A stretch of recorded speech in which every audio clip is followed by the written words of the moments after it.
Welcome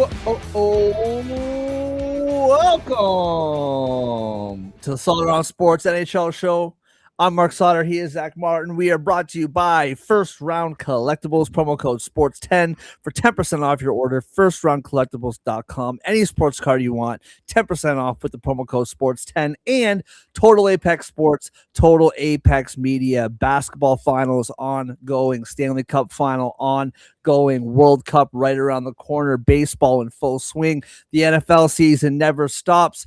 Wrestling, tennis, golf, whatever you need, whether it's your daily sporting news, whether it's DFS, regular fantasy, sports betting, Total Apex Sports has you covered. TotalApexSports.com, Total Apex Media. Not live on Total Apex Sports today, but always appreciate them having us on board. Once again, I'm Marc Sauter. This is Zach Martin, Hurricanes writer for the Hockey Writers, host of the Locked On Hurricanes podcast, amongst many other things. I know you dabble in the baseball world as well. Zach Martin, I know you have nothing else to do right now. So I'm glad I could cut into your lifeless, not busy at all schedule to take some time for the show. Good to see you back on once again, brother. How you doing? No, doing good. Thanks for the invite, man. Yeah, totally not busy at all over the last week, but no, it's always good to hop on and talk hockey. Yes, sir. So let's just get right to it, man. I know I had you on before the Canadian series. You were very confident in a 5-game series. I was not as confident as you. Clearly, one of us was right, one of us was wrong. Won't say which one was which. And you and I did the Hockey Writers YouTube preview for this series. So you and I have talked about this a little bit already. Heading into, and I mean, I got lots of thoughts as well, but heading into the Stanley Cup Final, what was your thought process? We'll talk about the first 2 games after. You have been there in the press box, so you have a different perspective than those of us like myself who have been watching from the living room. But heading into this final, what was your thought process? And then we'll get into how the first 2 games has unfolded after. Yeah, I mean, for me, it was like Vegas is a very good team, different animal compared to what the Hurricanes have seen in the Eastern Conference. And, you know, the fact that the Golden Knights also swept the President's Trophy, Colorado Avalanche. So this is just one of those things where you knew this was going to be a tougher series. And then Seth Jarvis even said it before the series even started. You hope it's a tough series because this is you're at the mountaintop. Now you're just trying to reach the peak, and it's supposed to be your toughest battle. And that's what we've seen so far. So for me, it's just who's going to blink first, who's going to outlast the other one. And we've had 2 thrilling games, but for me, it's like, you knew this was going to be the biggest battle of the whole thing. And the fact that a lot of people were wondering, hey, is this series going to be fun for people to watch? And after the ratings from game 1, yeah, safe to say people people are paying attention to the series. But for me, it's just, like I said, it's going to be a battle. It's going to be a grind with these 2 teams in this Cup Final. And so far, it has been. Yeah, I mean, this one was really difficult for me to handicap because I've said this on some different platforms now. I think, for me, I've been covering Vegas for the HockeyWriters.com since the second round, and we cover the league as a whole all year round. So we have a fairly good handle on how every team's doing, but when the playoffs come, you get a bit more of a microscope, right? And for me, Vegas has been on this trajectory of very underwhelming, very underperforming, not too sure what this team's going to be. They were going to make the playoffs just based on the Pacific Division and the nature of that division, but not really. I think a lot of people picked them to win the cup at the beginning of the season, less people when the playoffs started, right? And for me, they've been on this like trajectory of not a very good team. I mean, talented team, but underperforming, underwhelming. First round could have easily gone the other way, or at least to 7 games. They saved their best game for last, the 6th game, move on. Not a very good first 2 games against Anaheim, was able to go to California with the series tied 1-1, beat down victory for Vegas in game 3, overtime loss in game 4. And then found a way to come back from behind, which has been the story of the Vegas Golden Knights throughout the playoffs in game 3, or game 5 rather. Saved their best game of the series, maybe besides game 3, but definitely one of their better games of the series for game 6. Closed them out in style. I said going into the series against Colorado that Vegas, this is the best version of Vegas that we've seen so far. But they're playing Colorado. And I just thought that what they did against Colorado, even with McKinnon and Makar being hurt, Makar being out for games 1 and 2, I just thought that with the way that coaching staff and the players obviously were able to figure out how to shut the depth of that team down. I just thought this team was beating Colorado, even if everyone was healthy. Probably not in 4 games, but I was just so impressed with how that team evolved. Then we get to Carolina, and as you know, Carolina, they've been up here all season long. They've had some ups and downs, but they've been the creme de la creme of the Eastern Conference all season. There were challenges mixed into every series, but for the most part, overtime games and what have you. But for the most part, they were able to pretty seamlessly get their way to the Stanley Cup Final. So it's like, okay, does either of that matter? Does the fact that Vegas had to go through this evolution and Carolina just started the season evolved, does this matter? And I ended up picking Carolina in 7 games. I think you ended up picking Carolina in 6.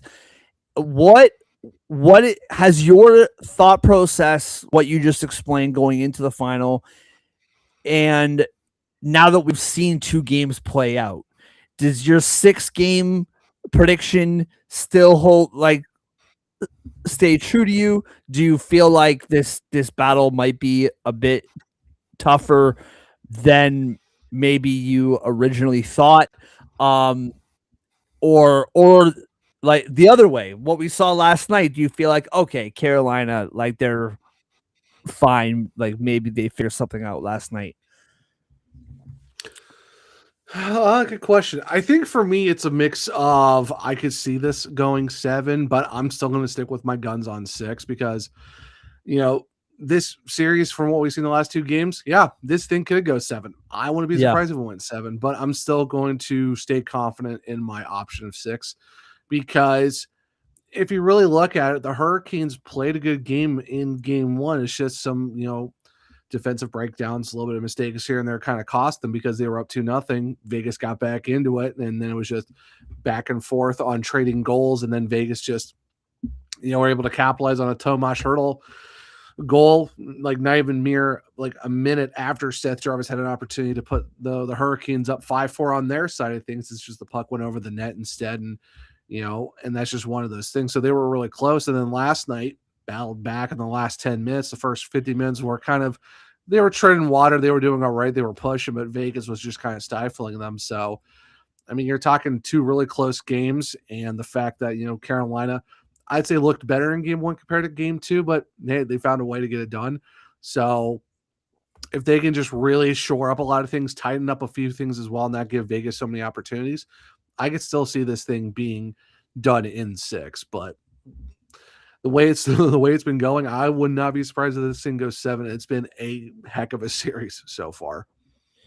Yeah, it really has. And what I found very fascinating just through 2 games. First of all, I've been hearing this lately, and maybe I just have my head in the sand. I feel like I listen to a lot of hockey content. I feel like whether it's reading the local markets, whether it's the mainstream media, whether it's the hockey writers, listening to different podcasts and radio programs across the continent. I'm hearing now that a lot of people said that this was not going to be a good series and that they were not going to be interested really in this final. I never really heard that. Like, to me, this matchup, based on how the playoffs went, this is the best matchup that we possibly could have asked for. I hate the playoff format. I've talked about it a million times. Maybe I'll talk about it again at another time. So regardless of how we got here, I feel like we could have gotten here a better way. I feel like some of the rounds could have had more juice if the format was different. But regardless of all that, I always thought this is going to be finally a terrific matchup, which, let's be honest, as a general hockey fan, a neutral hockey fan, if you're at home, it's different for us because we do this, but like, if you're at home watching Carolina over the first 3 series, it's a little bit like, I kind of know what's going to happen. I'll do something else and I'll come back for the Stanley Cup Final. You know what I mean? But I don't like, to me, this was always going to be a good matchup. And I don't know where those people were that were saying that it wasn't going to be. I don't trust your opinion really, if that's what you thought. Because to me, I thought this was always going to be a really good matchup. What was curious to me in watching game 1 was, and this is where, like I said, I picked Carolina in 7 games, but I didn't feel great about it just because of what I said about Vegas before. What I found interesting is in game 1, it was classic Vegas. This is what we've been watching from Vegas, not only in the playoffs, but the regular season. You go down 2-0 and you battle your way back and you find a way to win the hockey game. In game 2, what I found curious was you're up 2-0. Well, you're up 1-0 and then 2-0 in the second period. And a 2-0 lead heading into the third period, classic Vegas, they would be able to hold that lead and they would be able to nail it down. And they weren't able to. That's number 1. Number 2, Vegas is a very, very good special teams team, both power play and penalty kill. And we talked about this before. If you could pick one Achilles heel for the Hurricanes, one weakness, it would be their success rate on the power play, right? There's moments throughout the postseason where their power plays look really good, but they just haven't gotten the results. And results like matter, right? Like you need to score. You need to score. Like you can look as good as you want. You need to score. And yesterday they didn't hold the lead, and 2 very costly penalties ended up sinking them. And we can argue about whether the tripping call was a tripping call. I think it was a tripping call. Do they usually call that in overtime in the playoffs? I guess that debate can be had. Should Torts have challenged that goal? That can be debated. I don't think so. But regardless, 2 power plays at the end of the game for the Hurricanes, and they got the job done. And the Golden Knights were 0 for 4 on the power play for the game. So I guess like my whole point was that I thought game 1 was very Vegas. Game 2, do you think that there's something to be said? Like, could you see this power play success kind of coming? Because I think coming into the series, it was at 12% for the playoffs. So two-folded question, double barrel here. Number 1, could you have seen this power play success coming? Let's just start there. Was this power play success something that's been in the works? I know it's just 1 game, but it's still literally a power play goal with 5 minutes left in the hockey game to give yourselves the 3-2 lead. Regardless of what happened afterwards, you gave yourself the lead. Then you score on the power play in overtime. Like literally the two biggest power play goals that you could have in the playoffs.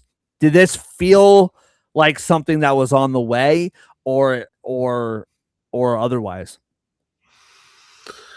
I think of the fact that it's like you could kind of sense that it was a lot better than it was in game one for sure. I think it's just when you have a team that had the fourth best power play going into the playoffs, you're like, okay, this could be something it could be really beneficial because last year they struggled going into the playoffs and then they scored 10. This time they were successful going into Thursday night. They only had 7. Now you have 9. So I wouldn't say it was like, oh, we can foresee this coming. It's just okay. They can't just go over forever. Like at some point, it's gonna like Yeah. just click in their direction and find its way to just even itself out. And luckily, it did with a Jordan Stahl tipping goal and a Shane Gostisbehere shot, and and then once again Shane Gostisbehere sells the pass to Aho, gets it to Jarvis, and Jarvis just absolutely rips it past Carter Hart. So it's just one of those things where put pucks on net and hopefully it works out. And the thing that worked a lot in the regular season, since early December was Jordan Stahl being up there and just being a body in front of the net. And lo and behold, Jordan Stahl's big body's in front of the net. And there you go. There's a lead and you get to Seth Jarvis, and who's been really wanting one for a good bit. So I think it's, like I said, I wouldn't say it was like, oh, I could see this coming. It's like at some point you're due to at least get something in there. Yeah. I think it was a redemption for Jarvis after missing it in game one, where they would put them up 5-4. This was the okay. Here's another opportunity. Let's see if you can do it, and he did it. On that note, to segue, much has been made of the lack of offensive production of that top line. Much has been made about the excessive production from the second line again last night, right? Stankoven once again. And obviously Taylor Hall as well. You were on the show before the conference final, and you have said this on your own show, Locked on Hurricanes, Locked on Podcast Network for everyone out there, and for the Hockey Writers as well. The first line had been very productive from a defensive standpoint. They have been phenomenal at keeping pucks out of their own net.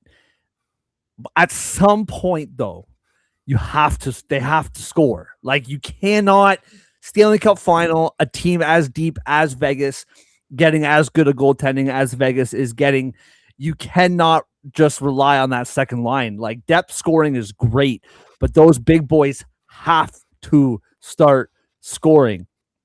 Jarvis got the biggest goal of his postseason last night.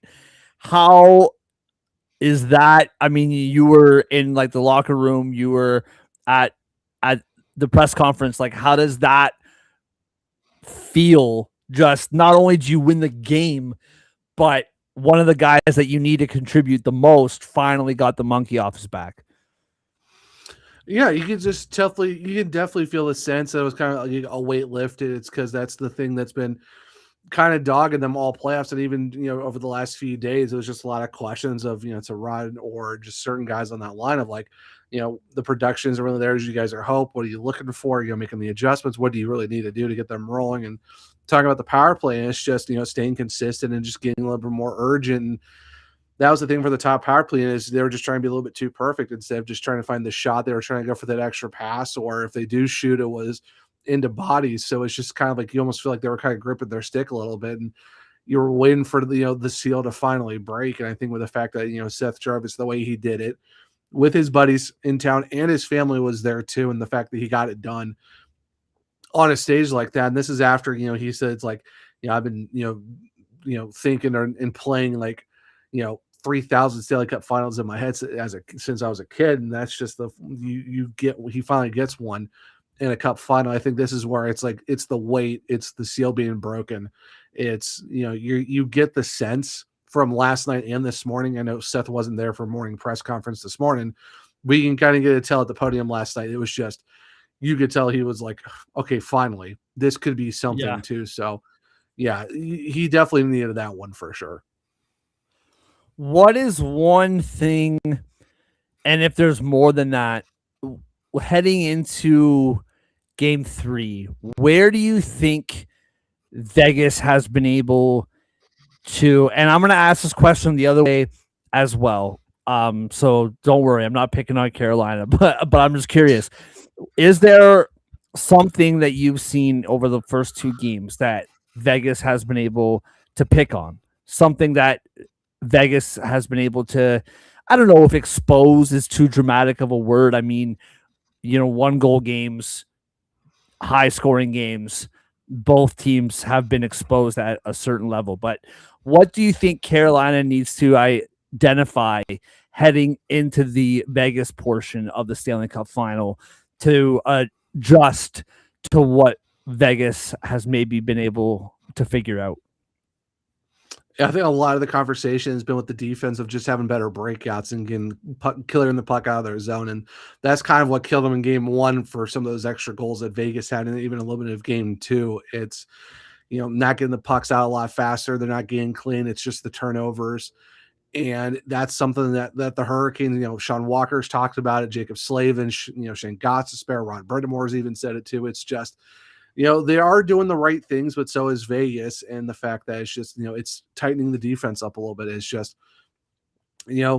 not giving those extra chances in the high slot, breaking out the passes a little bit faster, a little bit more cleaner, and just kind of, withstand the extra forechecking, because Vegas is a good forechecking team. They put the pressure on the Hurricanes just as much as the Hurricanes put pressure on them. So it's just kind of trying to weather that extra pressure that they're bringing to force the mistakes and, not having the good clears. So basically it's just trying to shore up the defense a little bit, tighten up, get the clears out a lot faster, more cleaner, and just get the transition game going and kind of, get Vegas on their back heel and just trying to, suppress what they're trying to do on their full ice, just really giving it to the Hurricanes in their defensive zone. And then the other way, what do you think Carolina has been able to expose? I think just the fact that the Hurricanes, if they just keep pushing like they have and keep playing their system and just kind of finding a way to keep grinding away, because that's something that's always been talked about this entire playoff run, is just sticking to the system, because it doesn't matter what the score is. They could be up to nothing. They could be down to nothing. It's still the same. Just keep, sticking to your discipline, knowing that, okay, eventually it's going to, the system's going to work itself out. They're going to get those opportunities. I think that's just kind of thing. It's just the relentless attack on Vegas and just keep, putting the pressure on, because Logan Stankoven pickpockets, scores a goal. Then it's just a snowball effect. Then you get the Marc they put pressure on that, on Vegas, Marc Jankowski with a snipe. Then it's the power, it's compounding the power play goals and stuff like that. So it's just really just finding a way to weather the storm that Vegas tries with their pressure, and then just force your system onto them and just keep grinding them. Because eventually Vegas can try to throw the body as much as they want, but the Hurricanes have out hit them in both games. It's just keeping up that intensity and just bringing the physicality. Yeah, and I mean that what happened last night, obviously the formula of going down 2-0 is not advised or recommended. However, Stankoven, his 9th goal of the postseason, 10th. I believe. 10th. Okay, 10th. Jankowski was his first. Yep. Jordan Staal on the power play. What was that for him? Number 4. 4. And then Seth Jarvis also on the power play, and that was his 4th. That's the rest, right? Is like you get Stankoven, who's been scoring all postseason. You get a guy who scored his first playoff goal, right? Or first goal this postseason. And then you get a couple power play goals. Yeah.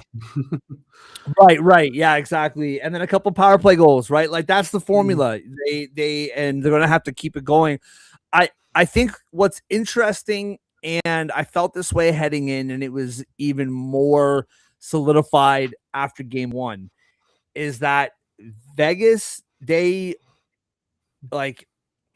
interested in moving forward how many games like this Carolina can pull out. And I don't mean that in a disparaging way. I just mean it like Vegas, they're cockroaches, man. Like they don't die. They don't go away. Like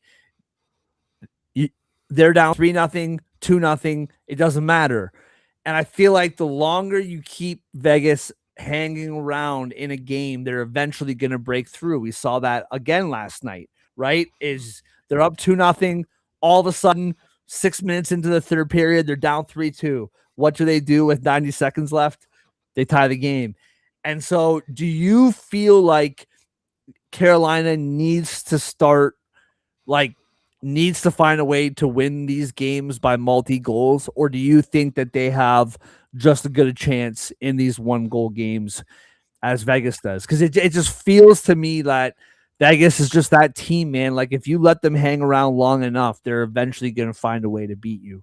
Um, yeah, curious your thoughts.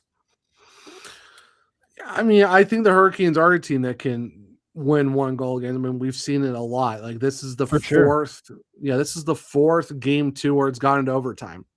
Every other one was 3-2. This one was 4-3. I mean, there's been multiple. They're 6-0 in overtime. That's a lot of 1 goal games, and I think there's games where they shut out Philadelphia 3-0, shut out the Canadians 4-0, beat them 6-1 in game 5 last.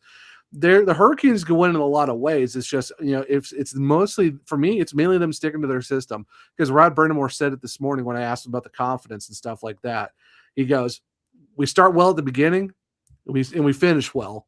It's just we need to do that for the whole 60 minutes and get that middle to where it's just consistently Hurricanes hockey for 6 minutes that we saw in previous rounds. If the Hurricanes can just lock it in and lessen the turnovers and just keep doing the right things and not giving Vegas these opportunities, I think the Hurricanes can go and win these games by multiple goals or go win those 1 goal games where it's not into the dramatics and stuff like that. So for me, they can get it done any way possible. Yeah, Vegas is just a really good team that, it's tough for the Hurricanes to do that for 60 minutes of just playing their style. But as long as they're on the right side of things, I think 1 goal games, they're going to be fine. Multi-goal leads, they're going to be fine. It's just trying to find a way to keep Vegas in check and not give them those extra opportunities and don't turn over the puck because Vegas is a team that will make you pay, essentially. So Yeah. it's just doing the right things. Last question for you on this matter. Freddie Anderson, a lot has been talked about how well he's played over the course of the postseason. Again, you and I did a series preview for the hockeywriters.com, and I said as much as Taylor Hall deserves the Conn Smythe Trophy right now, based on what Freddie is doing, how can you not give the guy the Conn Smythe? Now, I think after, especially game 1, I think he's going to have to pull off quite a few heroic games in the next little bit to kind of be able to get the votes to win the Conn Smythe, whether he deserves it or doesn't. I think that's just how people vote. It's just kind of the way it goes. But where are we at with the play of Freddie Anderson? I think for better or worse, and I don't agree or disagree. I just think this is the way it is. Until he lifts the Stanley Cup above his head, people are going to doubt that he can get the job done at the end of the day. I just think that's the way it is. And I'm not saying that should be the way it is. I'm not saying that's how the Hurricanes feel or the fans feel. That's just, I think, based on the tenure of his career. Where are we at? And I think overall, especially last night, I think he's played better than Carter Hart over the course of 2 games. But yeah, where are we? And even better, where is the team at when it comes to the play of Freddie Anderson through 2 games? I mean, I would say you could out of the 8 goals, I would say that he's given up in this series. I'd see maybe put 3, maybe 4 on him. But it's tough though too when you got guys that are basically right on your doorstep and they're just putting pucks in spots that it's tough. Like the second Brett Howden goal. I mean, he just outstretched him past his skate. I know the Tomas Hertl goal. He's in the high slot right there in front of him, and then you try to make the save. He just roofed it. I would say Freddie's made a lot of big saves for the Hurricanes. I mean the Ivan Barbashev, like he made 3 straight insane 10 bell saves that, the first, I think the first one or two, you're like, okay, this is crazy. And then that third one, made things very interesting. So I think for the Hurricane, the Hurricane, the guys have been saying it all along. They love playing Ryan Freddie. He's such a competitor. He's just calm, cool, collected. Nothing really phases him. It's like I think his heart rate doesn't get up above like 40 beats per minute because that's just how just even keel he is. So I think for the most part, he's been fine. I think it's just being left on an island a little bit. There's been some defensive breakdowns, and give Vegas some credit, man. Those guys know how to put the puck in the right spot to where if they can hit it through a needle. So it's just one of those things where it's tough. Like you're talking about a cup final. Both these teams have really good scoring. I mean, we've talked about, Brett Howden, Dorofeyev, Mitch Marner's gotten some goals too. So there's a lot of guys on Vegas that can score. And so far, I think Freddie's been, he's been fine. I wouldn't say he's like, otherworldly, but he's not saying he's playing the worst to where you need to put Brandon Bussey. Bussey in. But I think Anderson's been fine in the hurt, and the team has been the same. It's just, trying to clean up a lot of, like I said, defensive breakdowns and clearing the puck out more. But in terms of Anderson, I think he's been fine. Like I said, maybe 2, 3. I'd say at the most 4 of those goals you might want to say he could have had saves on, but he's made a lot of 10 bells as well to keep them. Like he's kept them in the game both nights. Agreed. It's just can you get the scoring and can you get the defense to lock it in a little bit? Yeah, I agree with that. I also, it's an interesting thing. I actually thought about this before the final, and now that you mention it, like bringing Bussey in, no, like that's crazy talk at this point. What I do find fascinating is that lately in Stanley Cup runs, 2 goaltenders have been a necessity, and we can go back. Like every team for the most part has at least needed one start from a backup to give the starter a bit of a break. I don't think that happened to Bobrovsky last year, but we have seen that in the past.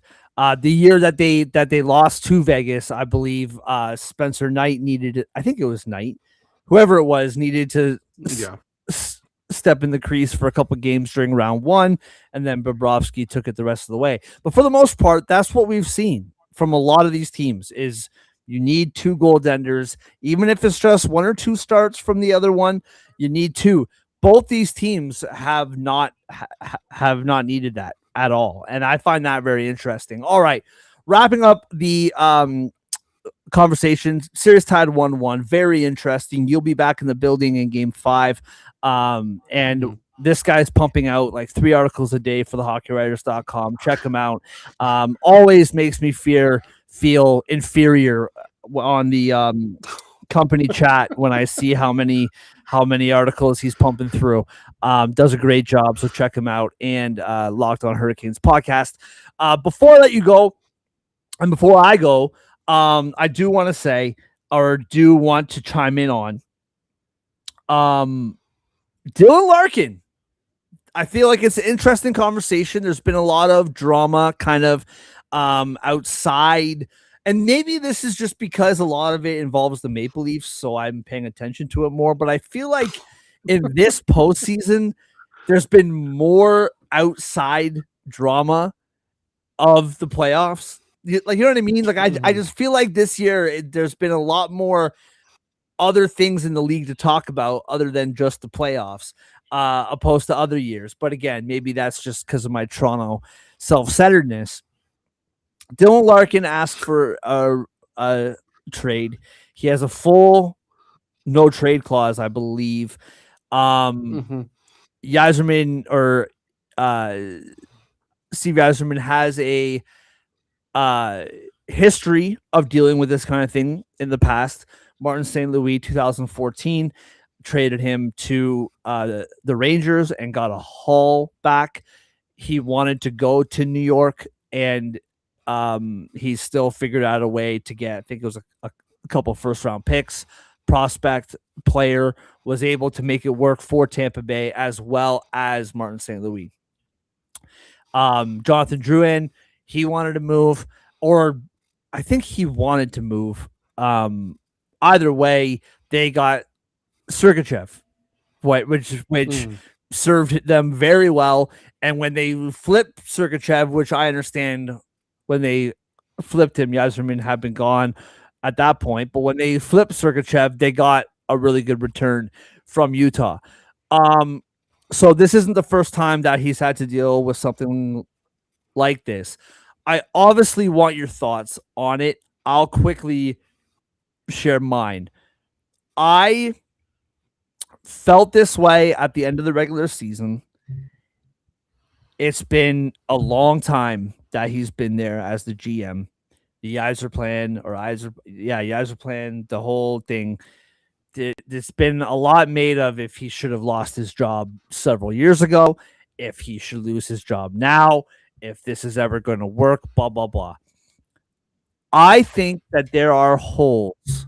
And I also will say real quickly that I think that, again, to bring this back to Toronto, because I can't help myself, as much as people are talking about the Mitch Marner situation right now, the Maple Leafs offered him more money than Vegas did. They asked him to stay. They offered him a contract. He said no. He wanted to leave. Whose fault that was, I'm over this debate. However, I think that he knew that this core, the core four, as we famously called them, wasn't going to win, and he moved on. Whether it's because of the fans, the media, whatever, I'm not saying that didn't have its hand in it, but I also think he knew that he was a part of 9 kicks at this can, and it wasn't going to work. So he left to a situation that was going to work. Dylan Larkin has been a part of this program for a long, long time. The thoughts out there from people much more reputable than I am have said that he's had issues with Steve Yzerman for quite a while, that this isn't just a brand new thing, that he's had some questions about the way he carries business for a while. Okay, whether that's true or not. At the end of the day, there are holes on this Detroit roster. True. Goaltending's been a problem for quite a few years now. True. Whether it's defense, whether it's special teams, goal scoring, all these different things. At the end of the day, for the last 3 seasons, the Detroit Red Wings have been in a playoff spot for over half of the season. They have been in a playoff spot at the end of the season. They have been right there all the way through. They led the division somewhat comfortably in January. And we can blame Steve Yzerman all we want and the Yzer plan and all this stuff. At some point in time, these players have to be held accountable too, because they've been within a spit of the playoffs, and they've been in the playoffs into March and sometimes April for the last 3 seasons. And to me, if you are that good of a team where you can be in the playoffs for most of the season, but you keep fading away at the end, that's not just on the general manager. That has to be a player issue too, whether it's, I don't know, whatever it is. Do you think this is an indictment on Steve Yzerman? Do you think this is or this is more of an indictment on the players just not being able to get it done? Because I'm kind of on the side of the latter, and not that whether they made it into the playoffs each of the last 3 years, were they going to win the Stanley Cup? Probably not. But it just felt like this team just faded away. And again, maybe they didn't add enough at the deadline. I don't know. But it feels like this is a player issue as much as it is on the management. Yeah, I'd say it's a mix of both, because, I mean, really look at it, it's just one of those things where, they've been rotating through a lot of goalies. Maybe the goalie situation hasn't really worked out as well as they thought. Dylan Larkin gets hurt last year. and all of a sudden the Red Wings forget how to play hockey and they started just falling apart without their captain. And I just think too is the fact that maybe some roster construction, maybe the defense isn't the best, or maybe the bottom six isn't where it needs to be. And I think it's just, and like you said too, it's the accountability. It's just, keeping pushing in the same direction. And if everyone's not bought in, or if they don't agree with the rules or whatnot, that doesn't help either. And the fact that you have your captain wanting to leave, that it only makes it interesting what the locker room is like right now. Just knowing the fact that okay, he's made the request. Detroit doesn't have to they don't have to trade him. Like he's under No. contract for another 5 years at $8.5 million. They can just tell him, "Suck it up, dude. There's nothing more we can do for you." But there's probably a chance where they do want to move on because maybe they can get a haul back for him because some team wants a 1C or a 2C at $8.5 million, especially with the cap going up. That's a great contract to have for another 5 seasons of a guy who is still is pretty dang good, all things considered. So Oh yeah. it's for me, it's a good mix of both. It's just the team needs to play better, and if you lose your captain and you just crumble, what does it say about the rest of the leadership? What does it say about the buy-in? Getting into your roles and stuff like that. And I think roster construction could also maybe hurt Yzerman. Maybe they're just not finding the right set of goalies because they've gone through. At this point, I think I forget the number now because like Oh, it's endless. they've gone through like Yeah. so many. They've gone through so many. Like Ville Husso, they trade him to Anaheim. You go get John Gibson. You've gone through Cam Talbot. You've gone through Nedeljkovic. The list goes on and on of all these goalies they've had over the last, I'd say, 3 seasons. And they still have Sebastian Costa down in Grand Rapids, still playing well for those guys, but won't get any time in Detroit. So I think it's just they are, as I would say, the Edmonton Oilers light of not figuring out their goalie situation, where it's like they just keep trying all these goalies that just maybe aren't the right makeup to have when you need someone who's going to do the thing. So I think that just isn't really helping as well. It's just at some point it's something's going to have to work. And if Larkin thinks that he wants to do somewhere else because he's been there for 10 years and the plan hasn't really worked out, maybe he wants out, then at this point, okay, if you're disgruntled, if you're going to make it a little bit tougher than it is to get everyone to buy in, especially the leadership, then maybe there is a possible trade. And I know everyone's going to be, a lot of GMs are going to be talking and asking like, hey, what's the ask going to be for this guy? So it's very interesting to see. It was very surprising, just a couple hours ahead of game 2 going, oh, okay, Dylan Larkin wants a trade request. Like that's Yeah. crazy too. And the fact that he can control where he wants to go. So it'll be interesting to see what happens with a top line center, captain of a team that's been there for 10 years, wants to move somewhere else. And what's the ask going to be and where does he want to go? It's going to make this offseason very interesting to see if what's going to happen with that at that point. Yeah, and I'm really curious to see how petty Larkin's going to be about it, in the sense that, like, at the reports out right now, and Pierre LeBrun wrote a good piece for the Athletic, kind of talking about this as well. The reports out there that he's given them a small list of teams that he wants to go to. If I'm the management for Detroit, it's no, like, this list, like, we will look at those teams that you've given us and we'll try to put you in the best position that you want to be in. But no, that list has to be bigger. Like, we can't, you have 5 years left, dude. Like, we can't just give you away. I think that the fact that, as I just stated, this team has been so close for so long, they're right there. This can't just send them into a rebuild. Like, they have to find a way to make their team as good as they can without him. Making them better without him is going to be difficult, but as good as they can, they have to find a way to do that. And I think that Larkin is a professional, and I think he'll play there for as long as he needs to next season. I don't see him, holding out for a trade and all that kind of stuff. Mm-hmm.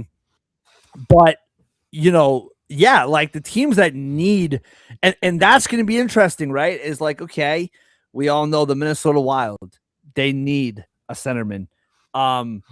Teams, I mean, I think Dallas, and this is actually, like, I will just openly say that LeBrun put this in his piece, and I completely agree. If Jason Robertson can't get signed, Mhm. although uh Larkin, like that might be a good fit there. There's teams all over the league that we just saw in the postseason. Montreal would be a terrific fit for Larkin to add to that center depth, right? So there's many teams. Los Angeles would be a great fit. Um, but yeah, I don't see them just bowing to anything that he wants. I think this has to be a deal that keeps them in a window to make the playoffs. Because if it just tailspins into a rebuild, that's a problem. Yeah, no, it will be. It's just it was a waste of a 10-year process of a Geyser plan that didn't really work out. Where you had Dylan Larkin, a hometown guy from Michigan, played at the University of Michigan, played at the played for the Red Wings. That's essentially their guy, and at that point too, it's like you got Andrew Kopp who's old, Patrick Kane who's old. Maybe it's just you need to go out and replace a lot of these veterans with better younger guys, and maybe it's just tinkering around too much with you know guys that are maybe not where they used to be, or guys that maybe aren't just ready right now. And it's yeah, I don't think that the Red Wings are just going to go and just get rid of him just to get rid of him and just get recoup whatever assets. I think it's going to be a trade where it's like, okay, this is going to work. We're going to put you in a good spot with the contender because he wants to go to a contender, but we're also going to make sure that we're going to get something back on top of this too, whether it be high end prospects, NHL ready guys now, draft picks. It's very interesting to see what the options are going to be and what the packages are going to be too. So it's like you said, LA just Ken Holland pulled the trigger on that with Anze Kopitar gone. Like you said, Dallas with if the Jason Robertson situation doesn't work, Montreal, Minnesota. There's a good number of teams that could be very interested in toying in that option of going to get a guy like Larkin. Like I said, with the cap going up to, I think it was like $104.5 million. I mean, you're taking, his contract's only 8.5. That is a very good deal for a lot of these teams where they have their top line center making more than what Dylan Larkin's making. And you easily can fit the 8.5. And that's even if Detroit doesn't have to retain. So it'll be interesting to see who's kicking the tires and who's on this list and what could work for both sides. Absolutely. Absolutely. Zach, I've already pumped your tires enough on this show, but tell the good people what's coming down the pipe. Where can they find you? What are you working on? Let everybody know you're in the thick of it right now. Stanley Cup Finals. I've gotten to know you over the last couple of years, and there's not a better guy. I'm super excited for you and just being able to represent yourself and the hockey writers. Yeah, dude, I'm super happy for you. And what can people expect coming down the pipe in the next few days? Yeah, of course, and thanks, man. I appreciate all the kind words. Yeah, you find me at One True Zach on X. I do have a link tree where you can find all my written articles and the podcast and all that stuff. But yeah, just go to thehockeywriters.com. Just go to the Hurricane section. You'll easily see me pretty much filling up our Carolina Hurricanes board on a bunch of articles. I think in the last 4 days since game one, I think I've done like 8 articles already because it's just been bang, bang, bang right after another of just, takeaways and post game and, morning skate thoughts and stuff like that. Coming down the pipe, probably going to do like a look back of like what we learned from the first 2 games. Hopefully try to get that out Saturday before game 3. Obviously going to do takeaways as well from that game, over the next, games 3 and 4. Like I said, we'll be back in the building for game 5. So we'll probably have, morning skate, post game quotes and takeaways and all that stuff too. So it's gonna be a lot of just trying to fill as much Stanley Cup content as possible with the fact that we are, like you said, in the thick of this thing. 2 games down. You got 5 more to go. Who's going to win the next? Who's going to win 3 more and take this thing home? So yeah, we got a lot coming down the pipe. There's gonna be no shortage of Stanley Cup content when it comes to the Carolina Hurricanes over the next week or more. It's going to be a lot. That's for sure. Absolutely. Absolutely love it, man. Well, on the enemy side of the territory, I am contributing. I'm not the only Vegas writer, but I am contributing to the coverage over there. Posted an article this morning. Takeaways from last night's game, and I will be doing takeaways for tomorrow night's game as well.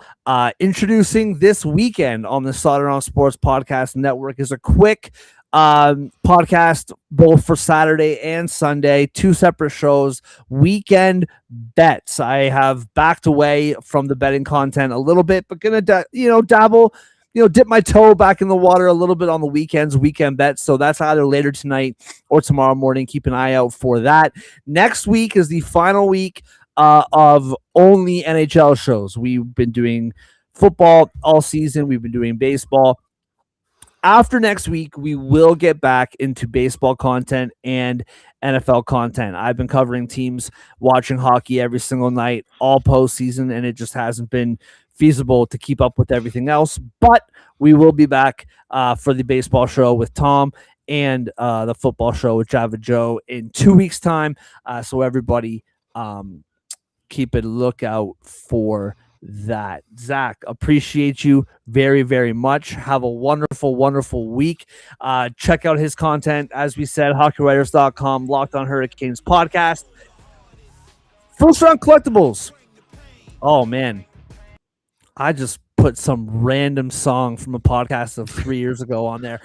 First round collectibles, promo code sports 10% off any card in the first round collectibles store. Total Apex Sports, Total Apex Media. Have a great night. We'll see you next time. And until then, we'll see you next time.